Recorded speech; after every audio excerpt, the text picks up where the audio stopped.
Hi friends, today మనం structure simple batch system యొక్క స్ట్రక్చర్ని మనం ఈరోజు డిస్కస్ చేద్దాం. First what is batch? First of all what is batch? Batch అంటే ఏంటి? బ్యాచ్ అంటే మనం జనరల్గా చూద్దాం. బ్యాచ్ అంటే ఒక గేమ్ ఆడేటప్పుడు ఒక 2-3 మెంబర్స్ కలిసి ఒక సైడ్ ఉంటే వాళ్ళని ఒక బ్యాచ్ అంటాం, ఇంకో 2-3 మెంబర్స్ కలిసి ఇంకో సైడ్ ఉంటే వాళ్ళని ఒక బ్యాచ్ అంటాం. ఇప్పుడు కబడ్డీ ఆడుతున్నాం, కబడ్డీలో ఒక 2-3 మెంబర్స్ ఒక సైడ్ ఉంటారు, సో బ్యాచ్ వాళ్ళని ఒక బ్యాచ్ అంటాం. నెక్స్ట్ ఆపోజిట్ టీమ్ని ఒక బ్యాచ్ అంటాం. అట్లా బ్యాచ్ అనేది. అలాగే మనం ఇప్పుడు కంప్యూటర్స్లో చూద్దాం. కంప్యూటర్స్లో బ్యాచ్ అంటే ఏంటిది? ఇది ఒక బ్యాచ్ అంటే ఇది సెట్ ఆఫ్ సిమిలర్గా ఏవైతే ఉన్నాయో బిహేవియర్స్ అంటే సిమిలర్ బ్యాచ్ అంటే సిమిలర్ బిహేవియర్స్ ఏవైతే ఉన్నాయో వాటిని ఒక బ్యాచ్గా ఇది క్రియేట్ చేస్తుంది అన్నట్టు. సిమిలర్ బిహేవియర్స్ ఏవైతే దేనికి ఉన్నాయో వాటిని బ్యాచెస్గా క్రియేట్ చేస్తుంది అన్నట్టు. ఓకే, బ్యాచ్ అంటే అర్థమైంది మీకు. కంప్యూటర్స్లో బ్యాచ్ అంటే ఏంటి? సిమిలర్ బిహేవియర్స్ ఏవైతే కలిగి ఉన్నాయో సేమ్ బిహేవియర్స్ని అంటే సేమ్ పోలికలని అయితే కలిగి ఉన్నాయో వాటిని ఒక బ్యాచ్ కింద పెడతాం. ఇప్పుడు క్లాస్ తీసుకున్నాం. క్లాస్లో మనకి మీడియం చదివే వాళ్ళు ఉంటారు, టాపర్స్ ఉంటారు. వీళ్ళది ఒక బ్యాచ్, వీళ్ళది ఒక బ్యాచ్. టాపర్స్ ఒక బ్యాచ్ ఉంటుంది, మీడియం వాళ్ళది ఒక బ్యాచ్ ఉంటుంది. ఇట్లా అంటే వీళ్ళది సిమిలర్ బిహేవియర్స్ని కలిగి ఉన్నారు. అంటే మీడియం చదివే వాళ్ళు వీళ్ళందరూ అంటే సేమ్ బిహేవియర్తో ఉన్నారు కదా. సో సేమ్ బిహేవియర్ ఉన్న వాళ్ళని ఒక బ్యాచ్లో ఇక్కడ టాప్ బ్యాచ్లో సేమ్ బిహేవియర్ ఉన్న వాళ్ళని టాప్ బ్యాచ్లో పెట్టిళ్ళు. సో బ్యాచ్ అంటే అర్థమైంది. సేమ్ బిహేవియర్ని ఏదైతే కలిగి ఉంటుందో వాటిని ఒక బ్యాచ్గా క్రియేట్ చేస్తుంది అన్నట్టు. దాన్ని మనం బ్యాచ్ అంటాం. ఓకే, ఇప్పుడు స్ట్రక్చర్ చూద్దాం. సింపుల్ బ్యాచ్ సిస్టమ్ యొక్క స్ట్రక్చర్ ఇది చూడండి. ఇక్కడ మనకి యూజర్స్ ఉన్నారు. ఇక్కడ యూజర్స్ అంటే ఏంటిది? యూజర్స్ అంటే మనమే కావచ్చు, అంటే కంప్యూటర్కి ఇన్పుట్ని ఇచ్చే వాళ్ళే కావచ్చు, లేదా ఇంకొక సిస్టమ్ అయినా కావచ్చు. ఓకేనా? యూజర్స్ అంటే మనుషులు కావచ్చు, లేదా సిస్టమ్ అయినా కావచ్చు. ఓకే, నెక్స్ట్ ఏంటి? యూజర్స్ అంటే అర్థమైంది. నెక్స్ట్ మనం ఏం చేస్తున్నాం? యూజర్ నుంచి జాబ్కి ఇస్తున్నాం. ఇక్కడికి జాబ్ అంటే ఏంటిది?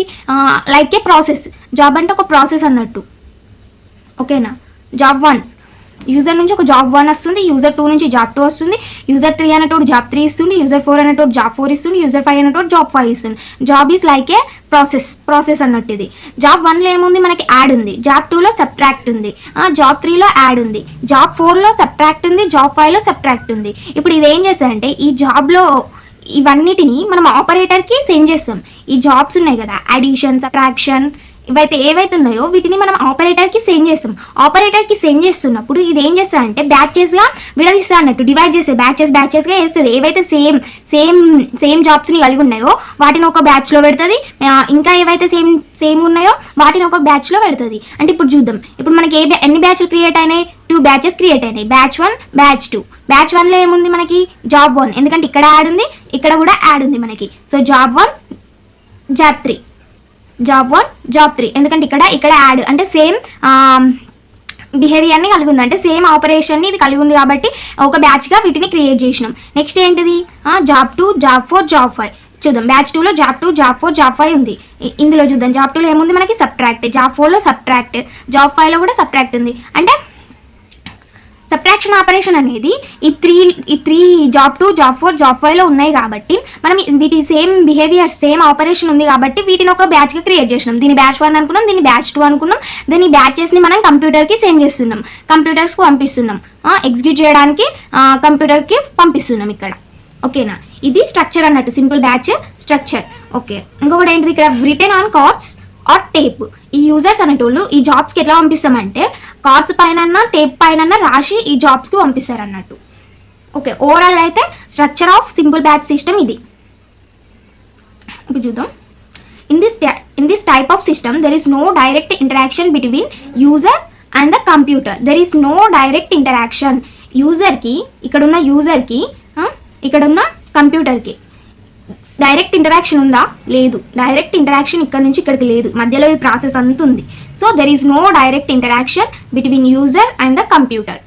Okay, next this jobs are stored in main memory and executed without the need for manual information. ఈ జాబ్స్ అనేటివి మెయిన్ మెమోరీలో స్టోర్ అవుతున్నాయి.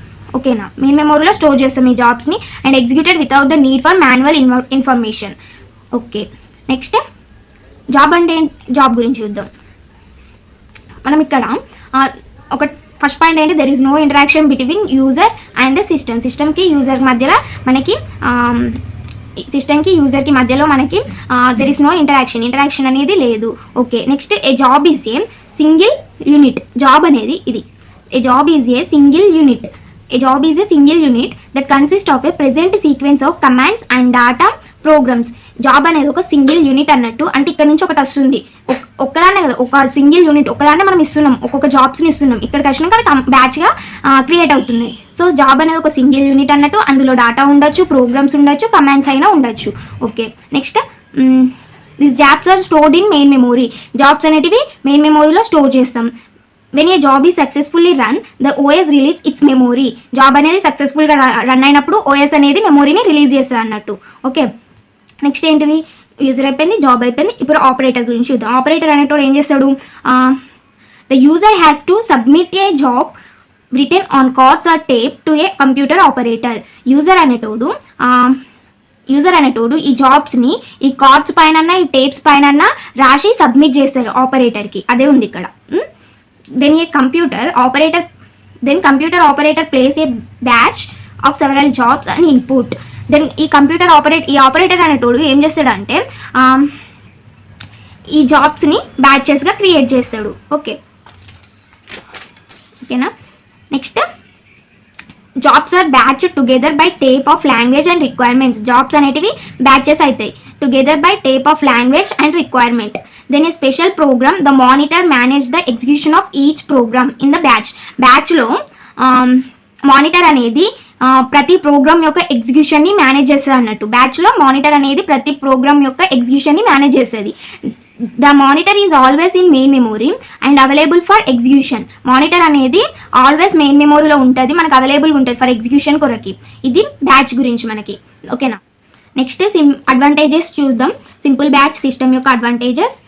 The system can easily manage large jobs again and again. ఈ system అనేది ఈజీగా manage చేస్తుంది large డేటాని. అంటే జాబ్స్ అంటే ఏంటి, data or program or command ఏదైనా ఉండొచ్చు ఈ ప్లేస్లో మనం. Again and again